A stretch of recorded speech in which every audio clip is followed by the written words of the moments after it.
botanically speaking, seeds are small embryonic plants, the whole plant stuffed into tiny seeds, surrounded by an outer layer packed with vitamins and minerals and phytochemicals to protect the seedling's plant's DNA from free radicals. No wonder they're so healthy. And by seeds, using the formal definition, we're talking all whole grains. Grains are seeds, you plant them and they grow. Nuts are just dry fruits with one or two seeds.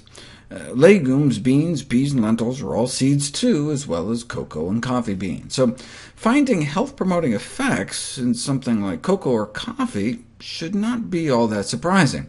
There is substantial evidence that increased consumption of all these little plants is associated with lower risk of cardiovascular disease. Of course, much of chocolate research is just on how to get consumers to eat more. Well, it didn't seem to matter what kind of music people were listening to when it came to the flavor, intensity, pleasantness, or texture of a bell pepper. People liked chocolate more when listening to jazz than classical rock or hip-hop. Why is this important? So food industries can integrate specific musical stimuli in order to maximize their profits. For example, chocolate companies may incorporate their chocolate products with jazz-like background music to increase consumers' acceptance. They cite an earlier study that demonstrated that people rated oyster consumption more pleasant in the presence of the sound of the sea than in the presence of the farmyard noises. You'd think chocolate would just sell itself, given that it's considered the most commonly craved food in the world. There's certainly not the same degree of interest among patients as to whether or not Brussels sprouts might provide similar cardiovascular protection, so it's understandable to hope chocolate provides health benefits. Meanwhile, despite their known benefits, Brussels sprouts languish unloved and unconsumed. One of the potential downsides of chocolate is weight gain. Though cocoa hardly has any calories, chocolate is one of the most calorie-dense foods. Here's 100 calories of chocolate compared to 100 calories of strawberries, for example.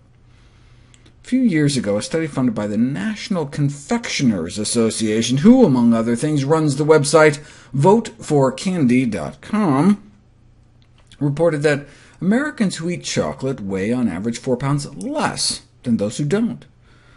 But maybe chocolate eaters exercise more or eat more fruits and vegetables. They didn't control for any of that. The findings of a more recent study, though, published in the Archives of Internal Medicine, were less easy to dismiss. No apparent ties to big chocolate, reporting that out of 1,000 men and women they studied in San Diego, those who consumed chocolate more frequently did have a lower body mass index, weighed less than those who consumed chocolate less often, even after adjusting for physical activity and diet quality. It was a cross-sectional study, meaning a snapshot in time, so you can't prove cause and effect. Maybe not eating chocolate leads to being fatter, or maybe being fatter leads to not eating chocolate. Maybe people who are overweight are trying to cut down on sweets. What we need is a study in which people are followed over time, but there was no such prospective study until now.